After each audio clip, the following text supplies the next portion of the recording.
Everyone, मैं Harveer Kaur government model high school sector 38 west Chandigarh से।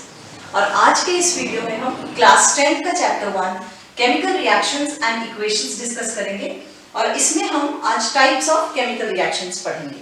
हम इससे पहले ऑलरेडी केमिकल रिएक्शंस और इक्वेशंस पढ़ चुके हैं और बैलेंसिंग ऑफ केमिकल इक्वेशंस हम डिस्कस कर चुके हैं। तो चलिए हम टाइप्स ऑफ केमिकल रिएक्शंस के बारे में डिस्कस करते हैं। Chemical reaction is the one जिसमें कि एक नया सब्सटेंस बनता है, तो उसे हमें केमिकल रिएक्शन कहते हैं। अलग अलग तरह की केमिकल रिएक्शंस होती है अराउंड अस, और बेसिकली इन सारी केमिकल रिएक्शंस को हम 5 कैटेगरीज में डिवाइड करते हैं। तो ये जो 5 तरह की केमिकल रिएक्शंस हैं, सबसे पहले कॉम्बिनेशन रिएक्शन, दैट मीन्स जहां पे सब्सटेंसेस जो हैं वो कंबाइन हो रहे हैं, जो रिएक्टेंट्स हैं वो कंबाइन होके प्रोडक्ट तैयार कर रहे हैं, तो उन्हें हम कहते हैं कॉम्बिनेशन रिएक्शन। दूसरा है डीकंपोजिशन रिएक्शन, डीकंपोज होना यानी कि ब्रेक डाउन होना। इसमें जो रिएक्टेंट है वो टूट के जो प्रोडक्ट्स है वो तैयार करता है। 2 या 2 से ज्यादा जो सब्सटेंसेस है उसमें ब्रेक डाउन होता है रिएक्टेंट, तो उसे हम डीकंपोजिशन रिएक्शन कहते हैं। और डीकंपोजिशन रिएक्शन जो है it is opposite of combination reaction. वहां पे रिएक्टेंट्स कंबाइन होके सिंगल प्रोडक्ट बना रहे हैं, यहाँ पे रिएक्टेंट्स सिंगल रिएक्टेंट जो है ब्रेक डाउन हो रहा है इनटू 2 और मोर प्रोडक्ट्स। तीसरी तरह की जो रिएक्शन है वो है डिस्प्लेसमेंट रिएक्शन, डिस्प्लेस करना किसी चीज को। तो यहाँ पे जब एक केमिकल दूसरे को डिस्प्लेस कर रहा है इन अ केमिकल रिएक्शन, उसे हम डिस्प्लेसमेंट रिएक्शन कहते हैं। Fourth type is double displacement reaction, double displacement reaction, and the last or the 5th category is redox reactions। तो ये है हमारी 5 तरह की chemical reactions: combination reaction, decomposition reaction, displacement reaction, double displacement reaction and redox reactions. चलिए तो अब हम इन रिएक्शंस को एक एक कर डिटेल में डिस्कस करते हैं। सबसे पहले कॉम्बिनेशन रिएक्शन। जैसा हमें नाम से ही पता चल रहा है, कॉम्बिनेशन, कंबाइनिंग। जब रिएक्टेंट्स आपस में कंबाइन हो रहे हैं और वो कोई प्रोडक्ट तैयार करते हैं तो उसे हम कॉम्बिनेशन रिएक्शन कहते हैं। एक कॉम्बिनेशन रिएक्शन को हम रिप्रेजेंट कर सकते हैं from a general equation A+B जो है, ये रिएक्टेंट्स कंबाइन होके एक सिंगल प्रोडक्ट बना रहे हैं AB। तो ये जो कॉम्बिनेशन रिएक्शन है इसकी इंडिकेशन ही यही है कि जितने मर्जी रिएक्टेंट्स आपस में रिएक्ट करें, आपको हमेशा एक सिंगल प्रोडक्ट मिलेगा। So this is a combination reaction. Combination reaction के बहुत से एग्जांपल्स हैं, जैसे कि कैल्शियम ऑक्साइड, चूने को पानी में हम डिसॉल्व करते हैं, वो भी एक कॉम्बिनेशन रिएक्शन है। मैग्नीशियम रिबन को जलाते हैं, वो भी एक कॉम्बिनेशन रिएक्शन है। हाइड्रोजन और ऑक्सीजन मिलकर वाटर बनाते हैं, वो भी एक कॉम्बिनेशन रिएक्शन है। कोयले का जलना। Now let us see burning of magnesium ribbon.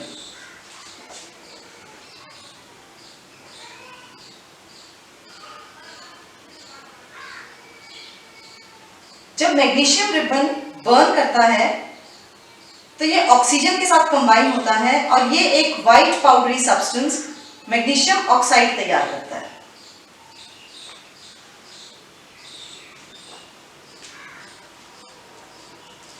देखिए, ये एक व्हाइट फ्लेम के साथ मैग्नीशियम जल रहा है और ये इसका जो कलर है और टेक्सचर दोनों ही चेंज हो रहे हैं। ये ग्रेइश कलर से, सिल्वरिश ग्रे कलर से एक व्हाइट कलर के पाउडरी सब्सटेंस में बदल जाता है। तो ये एक केमिकल चेंज है और इसे हम कॉम्बिनेशन रिएक्शन कहते हैं। तो चलिए इस रिएक्शन को हम इक्वेशन के फॉर्म में देखते हैं। क्या रिएक्शन हुई यहाँ पे? Magnesium reacts with oxygen to produce magnesium oxide, और हम एक बैलेंस्ड केमिकल इक्वेशन लिखेंगे। यहां पे दो रिएक्टेंट्स ने मिलके एक सिंगल प्रोडक्ट तैयार किया है। इसी तरह से हम कैल्शियम ऑक्साइड, जिसे कि लाइम कहते हैं, लाइम को जब हम पानी में डिसॉल्व करते हैं, चूने को पानी में डिसॉल्व करते हैं, this is also called quick lime which is dissolved in water. और इसको जब पानी में डिसॉल्व करते हैं तो ये कैल्शियम हाइड्रोक्साइड बनाता है which is called lime water. और ये जो रिएक्शन है, आपने अपने घरों में शायद चूने को जब व्हाइट वॉश करते हैं हम, तो उस टाइम पे देखा होगा, चूने को जब डिसॉल्व करते हैं तो उसमें से बहुत हीट निकलते हैं, बबल्स निकलते हैं। तो ये जो है एक तरह का एक्सोथर्मिक रिएक्शन का भी एग्जाम्पल है। A lot of heat is produced in this reaction. तो ऐसी जो रिएक्शंस जिनमें हीट इज गिवन आउट, जिनमें हीट प्रोड्यूस होती है, उन्हें हम एक्सोथर्मिक रिएक्शन कहते हैं। तो चूने को जब हम पानी में मिलाते हैं, ये एक एक्सोथर्मिक रिएक्शन का भी एग्जाम्पल है। इसके अलावा कॉम्बिनेशन रिएक्शन, हाइड्रोजन जब ऑक्सीजन के साथ कंबाइन होती है, now this is also an example of a combination reaction. तो ये कुछ कॉम्बिनेशन रिएक्शन के एग्जांपल्स हैं जहां पे अलग अलग रिएक्टेंट्स जो हैं वो मिलके एक सिंगल प्रोडक्ट तैयार कर रहे हैं। नेक्स्ट है डीकॉम्पोजिशन रिएक्शन। सेकेंड तरह की जो रिएक्शन है डीकॉम्पोजिशन रिएक्शन, डीकंपोज होना। तो यहां पे जो रिएक्टेंट्स हैं दे ब्रेक डाउन इनटू 2 और मोर प्रोडक्ट्स। जो रिएक्टेंट है हमारा वो 2 या 2 से ज्यादा प्रोडक्ट्स में ब्रेक डाउन होता है। डीकॉम्पोजिशन रिएक्शन, और इसे हम रिप्रेजेंट करते हैं, फॉर एग्जाम्पल ये हमारा रिएक्टेंट है और ये रिएक्टेंट ब्रेक डाउन होके ये प्रोड्यूस करेगा 2 प्रोडक्ट A प्लस B। ठीक है जी। तो this is a general representation of a decomposition reaction. यहां पे जो प्रोडक्ट्स हैं वो 2 से ज्यादा भी हो सकते हैं, जैसे अभी हम we are going to see an example. अब जब किसी भी चीज को डीकंपोज करना है तो हमें उसे कुछ एनर्जी सप्लाई करनी पड़ती है या उसे हमें गर्म करना पड़ता है। तो एनर्जी इन एनी फॉर्म, हम किसी ना किसी फॉर्म में उसे एनर्जी प्रोवाइड करेंगे तब वो टूटेगा। क्योंकि हम ऑलरेडी क्लास 9th में पढ़ चुके हैं कि जो पार्टिकल्स ऑफ मैटर है वो आपस में बहुत स्ट्रॉन्ग फोर्सेस के साथ जुड़े होते हैं। तो जब ये 2 पार्टिकल्स स्ट्रॉन्ग फोर्सेस के साथ जुड़े हुए हैं आपस में, तो इनको तोड़ने के लिए हमें यहाँ पे एनर्जी सप्लाई करनी पड़ती है। तो जितनी भी डीकंपोजिशन रिएक्शंस हैं यहाँ पे हमें एनर्जी प्रोवाइड करनी पड़ती है। तो ऑन द बेसिस ऑफ कि हम किस तरह की एनर्जी प्रोवाइड कर रहे हैं, जो हमारी डीकंपोजिशन रिएक्शंस हैं ये 3 कैटेगरीज में डिवाइडेड होती हैं। और ये जो 3 कैटेगरीज हैं, अगर हम किसी भी सब्सटेंस को हीट कर रहे हैं, energy is provided in the form of heat, तो उसे हम कहेंगे थर्मोलिसिस। लिसिस का मतलब होता है ब्रेक डाउन, टूटना, इसका मतलब है ब्रेक डाउन।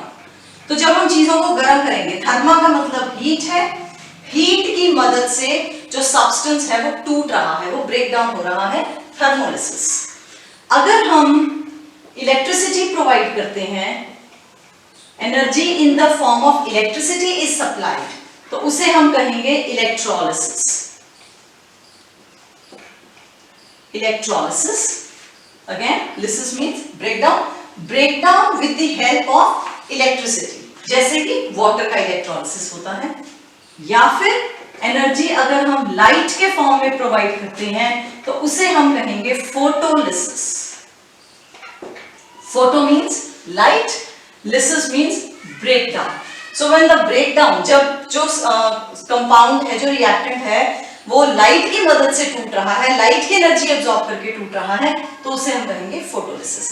तो चलिए अब हम इनके कुछ एग्जांपल्स देखते हैं डीकंपोजिशन रिएक्शंस के। सबसे पहले हम थर्मोलिसिस का एग्जांपल देखते हैं।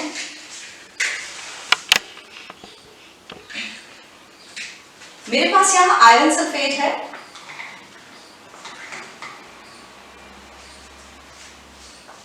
इस आयरन सल्फेट को मैंने एक ड्राई टेस्ट ट्यूब में लिया है।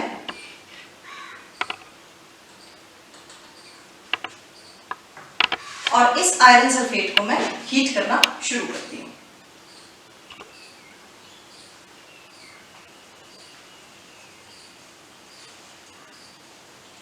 जैसे कि हम इस आयरन सल्फेट को हीट करना शुरू करते हैं, हमारी टेस्ट ट्यूब बिल्कुल ड्राई थी।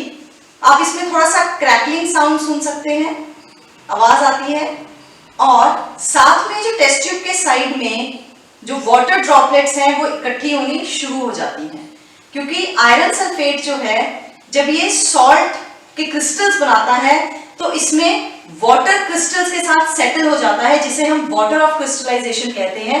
तो आप देख सकते हैं हमने बिल्कुल ड्राई टेस्ट ट्यूब ली थी और इस ड्राई टेस्ट ट्यूब में यहाँ पे वाटर ड्रॉपलेट्स इकट्ठे होने शुरू हो गए हैं। तो ये जो वाटर ड्रॉपलेट्स हैं ये वाटर ऑफ क्रिस्टलाइजेशन, जो क्रिस्टल के अंदर पानी है वो बाहर निकलना शुरू हो गया और वो टेस्ट ट्यूब के साइड में इकट्ठा हो गया, और जो सॉल्ट का कलर है वो चेंज हो गया है टू ब्राउनिश। और इसमें सल्फर डाइऑक्साइड और सल्फर ट्राइऑक्साइड ये दो गैसेस प्रोड्यूस होती हैं, और उसकी जो वेपर्स हैं, जो गैस प्रोड्यूस हो रही है, उन्हें हम वैफ्टिंग के थ्रू अपने हाथ की मदद से हमने उन वेपर्स की स्मेल लेनी है। कभी भी हमने डायरेक्ट टेस्ट ट्यूब में स्मेल नहीं करना। और इन वेपर्स की जो स्मेल है वो जो रॉटन एग जैसी जो स्मेल है, अंडे जैसी स्मेल आती है सल्फर डाइऑक्साइड और सल्फर ट्राइऑक्साइड गैसेस की, बर्निंग सल्फर जिसे हम कहते हैं। तो ये इस तरह की स्मेल होती है। और जब हमने कोई भी टेस्ट ट्यूब हीट करनी है, एक चीज का ध्यान रखना है कि कभी भी इसे अपने मुंह की तरफ या कोई और आपका अगर कोई साथी साथ में खड़ा है, आपने उनके मुंह की तरफ पॉइंट आउट नहीं करना है। टेस्ट ट्यूब जो है वो हमेशा किसी ऐसी डायरेक्शन में पॉइंट आउट करनी है जहां कोई ना खड़ा हो। तो ये कुछ सेफ्टी प्रोसीजर्स हैं जो हम फॉलो करते हैं जब हम एक टेस्ट ट्यूब में हीटिंग करते हैं। तो यहाँ पे डिकम्पोजिशन हुआ है। आयरन सल्फेट जो है उसको जब हमने हीट किया, थर्मोलिसिस का एग्जांपल है। आयरन सल्फेट को जब हमने हीट किया, आयरन सल्फेट जो है ये डिकम्पोज होता है into iron oxide, sulphur dioxide and sulphur trioxide. तो ये एग्जांपल है थर्मोलिसिस का। थर्मोलिसिस के और भी एग्जांपल्स हैं, जैसे कैल्शियम कार्बोनेट जो है, अगर इसको हीट करते हैं then it breaks down into calcium oxide and carbon dioxide.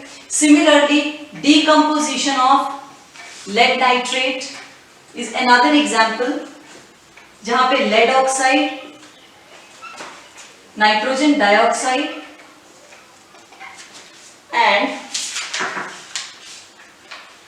Oxygen produce होती है।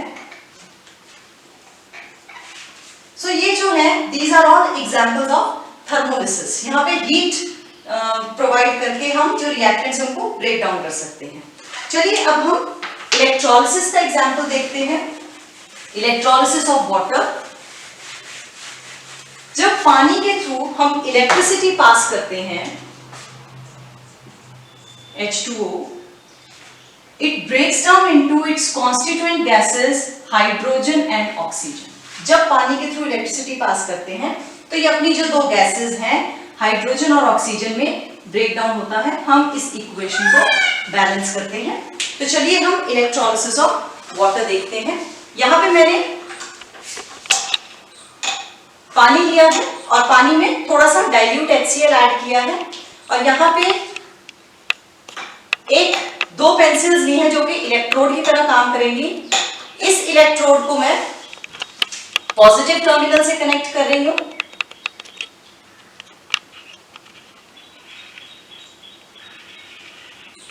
और ये वाली जो इलेक्ट्रोड है इधर वाली, इसे मैं नेगेटिव टर्मिनल से कनेक्ट कर रही हूं। और जैसे ही मैं कनेक्ट करती हूं आप देख सकते हैं कि बबल्स की प्रोडक्शन शुरू हो गई है। पेंसिल्स के बॉटम में, टेस्ट ट्यूब के बॉटल्स में बबल्स बनने शुरू हो गए हैं, और एक साइड पे जो बबल्स की प्रोडक्शन है वो बहुत ज्यादा है as compare to the other side. दूसरी साइड पे जो बबल्स है वो कम बन रहे हैं।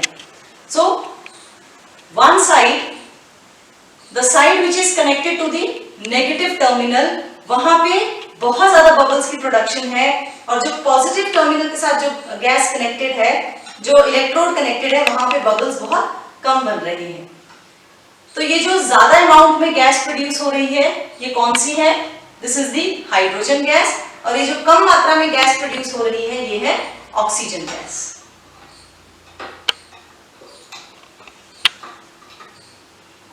तो ये एक सिंपल इलेक्ट्रोलिसिस सेटअप है जो हम बना सकते हैं।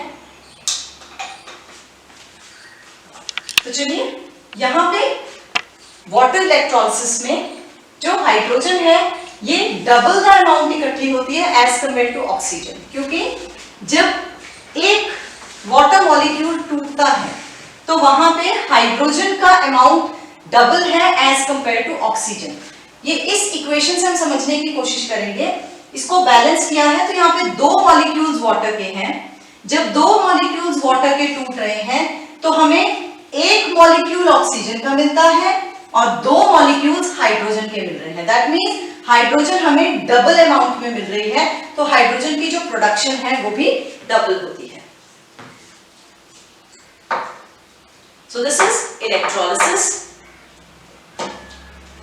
Next photolysis. इसी तरह से बहुत सी केमिकल सब्सटेंसेस हैं जो लाइट की प्रेजेंस में डिकम्पोज होते हैं और उन्हें हम फोटोग्राफी में इस्तेमाल करते हैं, या फोटोक्रोमिक जो लेंसेज होते हैं वो चश्मे जो धूप में जाने से ब्राउन या ब्लैक शेड देते हैं, या जो फोटोग्राफिक फिल्म्स होती हैं उनमें टिंटेड ग्लासेस जो होते हैं, जो कलर्ड ग्लासेस होते हैं उनमें यूज करते हैं। तो ऐसा ही एक केमिकल सब्सटेंस है AgCl, सिल्वर क्लोराइड, जो कि एक व्हाइट कलर का सॉलिड है। इसे जब हम धूप में रखते हैं या लाइट में रखते हैं तो ये ब्रेक डाउन हो जाता है into a grey coloured solid जो कि सिल्वर है, एंड क्लोरीन गैस जो है वो एस्केप हो जाती है। तो सिल्वर क्लोराइड, सिल्वर ब्रोमाइड, ये कुछ ऐसे सॉल्ट्स हैं जिन्हें की फोटोग्राफी में इस्तेमाल किया जाता है। So it breaks down into bromine, silver chloride, silver bromide. तो ये जो सॉल्ट्स हैं ये दे अंडरगो फोटोलिसिस। लाइट के प्रेजेंस में ये ब्रेक डाउन हो जाते हैं। So these are the examples of decomposition reaction, और कैसे अलग अलग तरह की जो एनर्जी है उसे प्रोवाइड करके हम डिफरेंट जो सब्सटेंसेस हैं उन्हें ब्रेक डाउन कर सकते हैं। नेक्स्ट इज डीकॉम्पोजिशन रिएक्शन के बाद अगला हमारा जो टाइप है वो है डिस्प्लेसमेंट रिएक्शन। डिस्प्लेसमेंट रिएक्शन आप ऑलरेडी छोटी क्लासेस में भी पढ़ चुके हैं। तो डिस्प्लेसमेंट रिएक्शन को शो करने के लिए हम कॉपर सल्फेट का एग्जांपल लेंगे। एक कलर्ड सॉल्यूशन कॉपर सल्फेट का।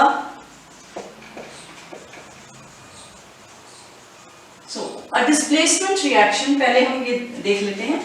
डिस्प्लेसमेंट रिएक्शन जो है, यहाँ पे एक सब्सटेंस दूसरे को डिस्प्लेस कर रहा है, उसको उसकी जगह से हटा रहा है, तो उसे हम कहते हैं displacement reaction. For example, there are two substances AB plus C।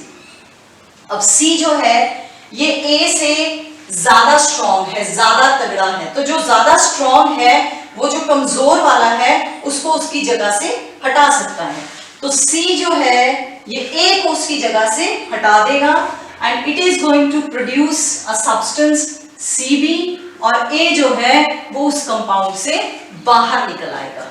Now this is what happens in a displacement reaction. यहाँ पे a more reactive element displaces a less reactive element.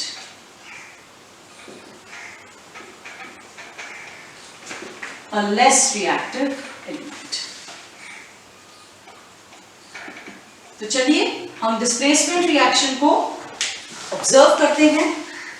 So I am taking copper sulfate in these two test tubes। ये मेरे पास blue colour का salt है copper sulphate, और एक में मैंने कुछ नेल्स ऐड कर दी हैं।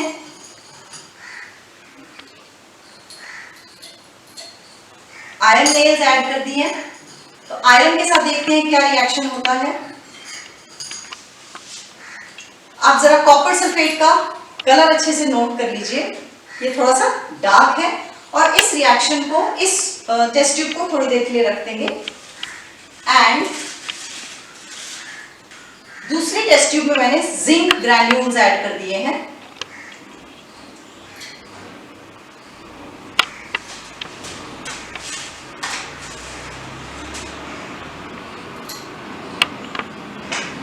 इसमें भी केमिकल रिएक्शन शुरू हो गई है। आपको बबल फॉर्मेशन दिख रही होगी और आप देख सकते हैं कि जिंक के ऊपर ब्राउनिश कलर का डिपॉजिट, जो कॉपर है वो ब्राउन कलर की होती है, ब्राउनिश कलर की, तो वो डिपॉजिट होनी शुरू हो गई है and the reaction has started. और धीरे धीरे जो कलर ऑफ सॉल्यूशन है वो फेड होने लग गया है। इसको थोड़ा सा हम फास्ट करने के लिए रिएक्शन को थोड़ा सा विगरसली शेक कर देंगे और आप देख सकते हैं जो कलर ऑफ कॉपर सल्फेट है वो डिसअपीयर होना शुरू हो गया है। जो ब्लू कलर है वो बहुत ही हल्का हो गया है। बिल्कुल इसी तरह से यहां पे आयरन नेल्स के ऊपर जो ब्राउन कलर का डिपॉजिट, जो कॉपर है वो डिपॉजिट होनी शुरू हो गई है। स्लो रिएक्शन है और जो कॉपर सल्फेट का कलर है वो धीरे धीरे फेड हो रहा है, but it will take some time. तो ये जो रिएक्शंस हैं ये डिस्प्लेसमेंट रिएक्शन को शो करते हैं। एक एलिमेंट दूसरे एलिमेंट, एक स्ट्रॉन्गर एलिमेंट एक वीक एलिमेंट को उसके सॉल्यूशन से डिस्प्लेस करता है। तो चलिए हम इनकी केमिकल इक्वेशंस देखते हैं। हमने कॉपर सल्फेट का सॉल्यूशन लिया, उसमें आयरन ऐड किया, तो आयरन जो है being more reactive than copper, ये कॉपर को डिस्प्लेस कर देगा and it is going to produce a solution iron sulphate, और कॉपर जो है वो सॉल्यूशन से बाहर आ जाएगा। ये हमें ब्राउन डिपॉजिट के फॉर्म में नजर आ रहा है, जो टेस्ट ट्यूब में ब्राउन कलर का डिपॉजिट है। इसी तरह से कॉपर सल्फेट अगर हम जिंक के साथ रिएक्ट करेंगे तो जिंक भी कॉपर सल्फेट से ज्यादा रिएक्टिव है, तो ये कॉपर सल्फेट को डिस्प्लेस कर देगा और कॉपर जो है वो सॉल्यूशन से बाहर आ जाएगा और ये हमें ब्राउन कलर में नजर आएगा। Now zinc sulphate is colourless, तो यहां पे जो सॉल्यूशन होगा वो हमें कलरलेस नजर आएगा, जबकि आयरन सल्फेट जो है इसका कलर होता है पेल ग्रीन। तो यहां पे जो आयरन सल्फेट है वहां पे जो सॉल्यूशन हमें नजर आएगा वो पेल ग्रीन कलर का नजर आएगा। आप देख सकते हैं पहले जो कलर था कॉपर सल्फेट का और उसके कंपैरिजन में ये देखिए ग्रीनिश कलर, पेल ग्रीन कलर आ गया, ये कलर आयरन सल्फेट का है और कॉपर जो है वो नीचे डिपॉजिट हो गया है टेस्ट ट्यूब के। और ये है जिंक सल्फेट के साथ। आप जिंक सल्फेट के साथ भी कलर देख सकते हैं, ये कलरलेस हो गया है। सो डिपेंडिंग अपॉन कि जो सॉल्ट बन रहा है उसके हिसाब से सॉल्यूशन का कलर चेंज होगा। तो ये थी हमारी displacement reaction. Next reaction is double displacement. So नाम सजेस्ट कर रहा है जहां पे डबल डिस्प्लेसमेंट हो रही है, दो चीजें जो है वो डिस्प्लेस हो रही हैं। तो वो कौन सी दो चीजें हैं जो डिस्प्लेस होती हैं, चलिए अब हम देखते हैं। तो हमारी फोर्थ तरह की जो रिएक्शन है वो है डबल डिस्प्लेसमेंट रिएक्शन।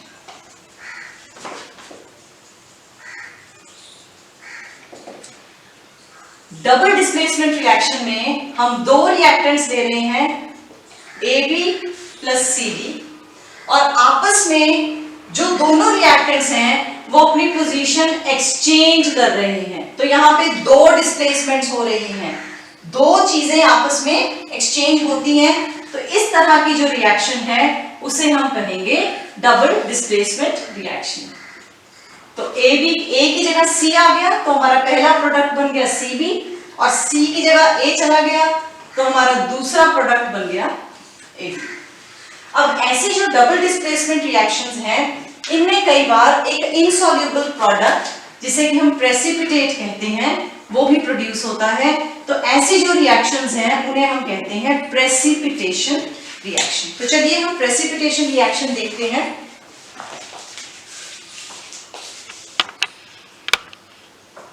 मैंने एक बीकर में यहां पे बेरियम क्लोराइड है और दूसरे बीकर में मैंने, तो जैसे ही मैं सोडियम सल्फेट ऐड करती हूं, अब देखिए एक वाइट कलर का प्रेसिपिटेट तैयार हो गया of barium sulphate. Now this is a precipitation reaction. तो चलिए इस रिएक्शन को हम इक्वेशन के फॉर्म में देखते हैं। Na2SO4 sodium sulphate reacts with the solution of barium chloride और वो एक insoluble product बनाता है बेरियम सल्फेट जो कि हमें व्हाइट कलर देता है और इसे कहते हैं white PPT, white precipitate plus sodium chloride. तो ये हमारी इक्वेशन है फॉर दिस रिएक्शन। इसी तरह से और भी बहुत से सब्सटेंसेस हैं जो कि प्रेसिपिटेशन या डबल डिस्प्लेसमेंट रिएक्शन करते हैं, जैसे कि सिल्वर नाइट्रेट को अगर हम सोडियम क्लोराइड से रिएक्ट करते हैं तो वो सिल्वर क्लोराइड का एक व्हाइट प्रेसिपिटेट तैयार करता है अलोंग विद सोडियम नाइट्रेट। या हम लेड नाइट्रेट को पोटेशियम आयोडाइड के साथ जब ट्रीट करते हैं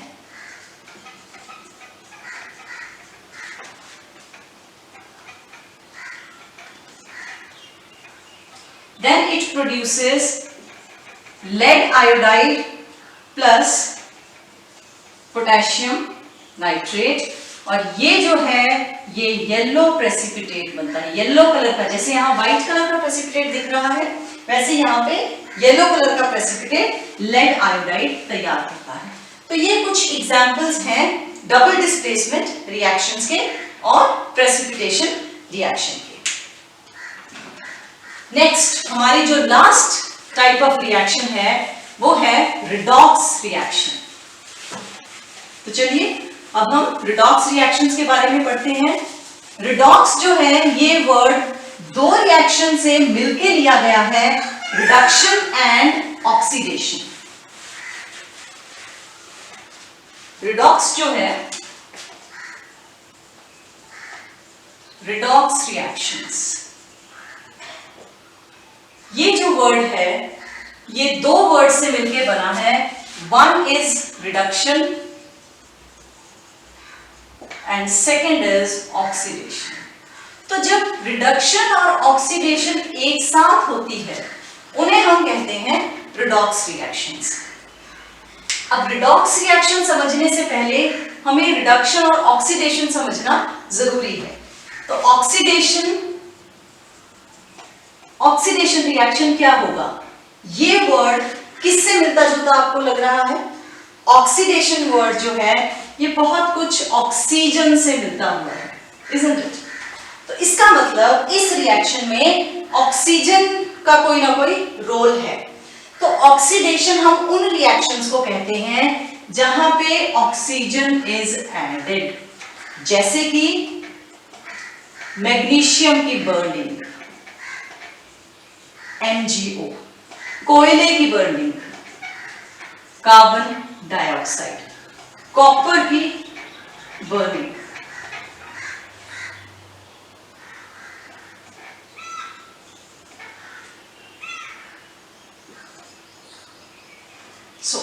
ये सारी जहां पे ऑक्सीजन ऐड हो रही है एक सब्सटेंस में तो इन्हें हम कहेंगे oxidation reaction.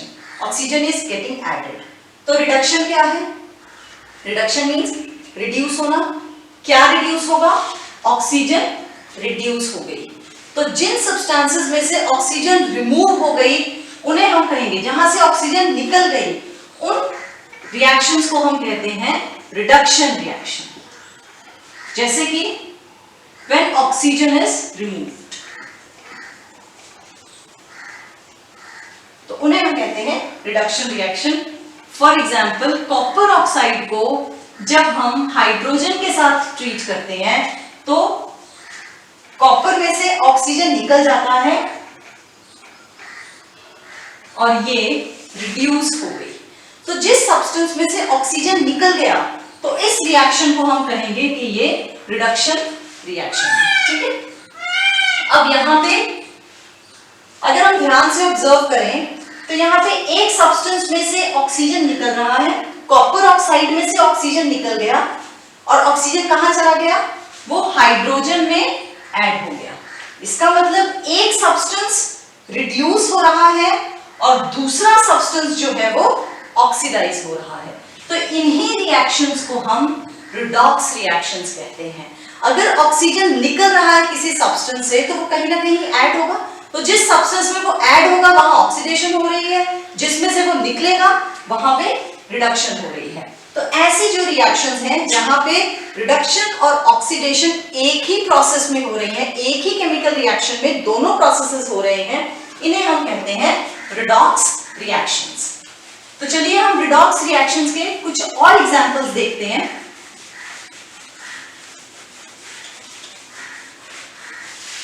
There are certain examples, आपकी बुक में कुछ एग्जांपल्स दिए हुए हैं रिडॉक्स रिएक्शंस के। जिंक ऑक्साइड जब कार्बन के साथ रिएक्ट होता है तो यहां पे जिंक जो है, जब जिंक ऑक्साइड कार्बन के साथ रिएक्ट होगा तो ये ऑक्सीजन जो है ये जिंक ऑक्साइड में से निकल जाएगा and it is going to form zinc plus carbon monoxide.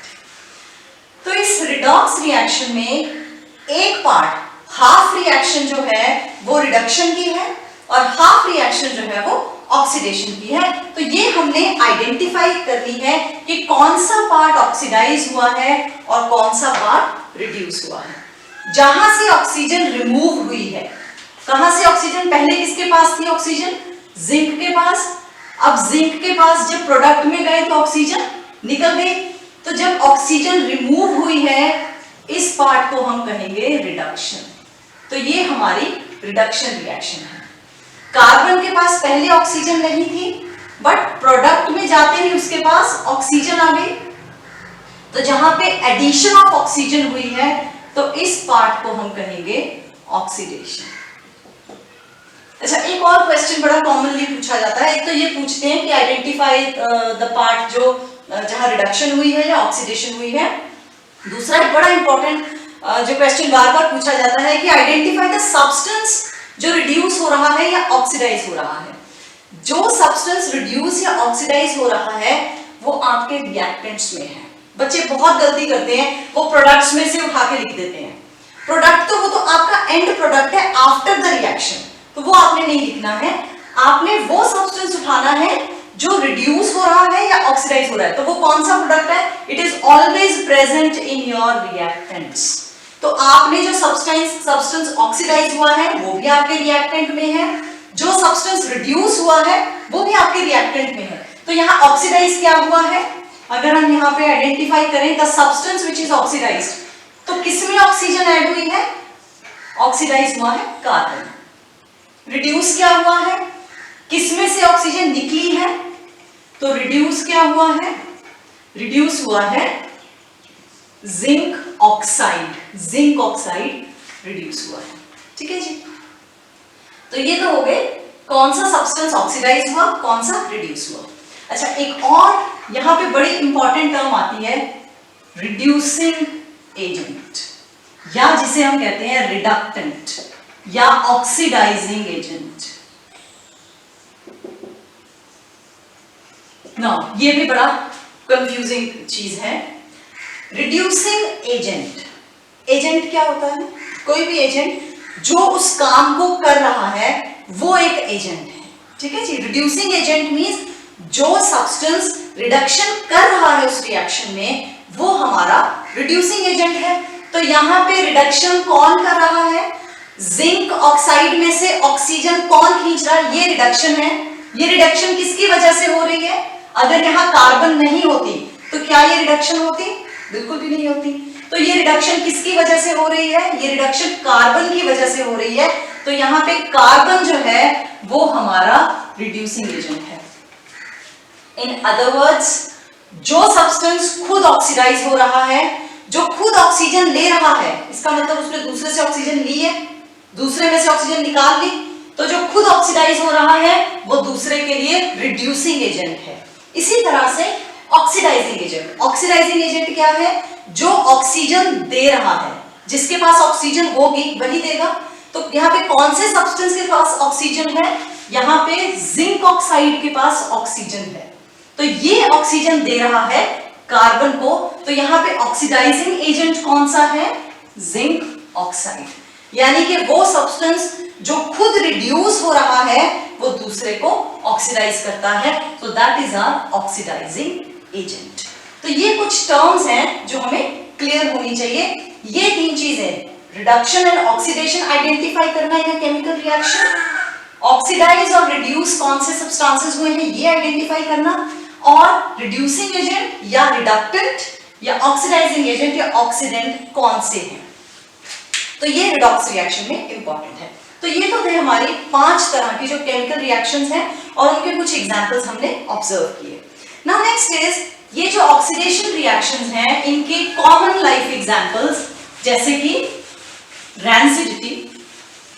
Rancidity बड़ी ही कॉमन सी टर्म है, आपने अक्सर देखा होगा अगर चिप्स या कोई ऐसा फैटी फूड आपने प्रॉपर्ली स्टोर नहीं किया या ज्यादा समय हो जाता है, कोई नमकीन है, कोई भी ऑयली फूड है, तो उसमें एक स्मेल और एक कड़वा सा टेस्ट, एक गंदा टेस्ट उसमें डिवेलप हो जाता है।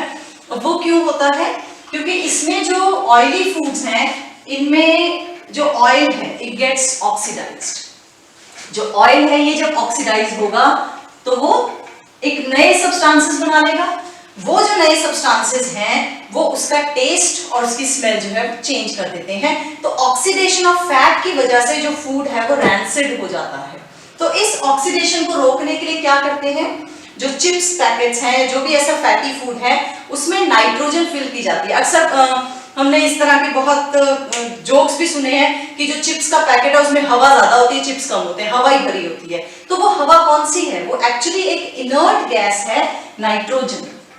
और ये जो इनर्ट गैस है नाइट्रोजन, ये उन चिप्स की ऑक्सीडेशन को रोकती है। ठीक है, they are filled with antioxidants, और ये एंटीऑक्सीडेंट्स जो है they prevent the oxidation of the fatty food, ताकि उसका जो टेस्ट है वो खराब ना हो। Now next is corrosion. Corrosion, जंग लगना लोहे को, चांदी काली होना, कॉपर जो है तांबे के जो बर्तन हो गया, with atmospheric gases is called corrosion. corrosion के एग्जांपल्स हैं लोहे को जंग लगना, चांदी काली होना, ये सारे जो है ये corrosion के एग्जांपल्स हैं। इसके बारे में जो डिटेल है वो हम आगे जो फर्दर चैप्टर्स हैं उनमें डिस्कस करेंगे। So this is all about the chapter. I hope आपको ये इंटरेस्टिंग लगा होगा, ये टॉपिक आपको समझ आया होगा। अगर कोई भी क्वेश्चंस हैं तो आप कमेंट सेक्शन में अपने क्वेरीज लिख सकते हैं। अगली बार एक नए वीडियो के साथ आपसे दोबारा मुलाकात होगी। Thank you so much.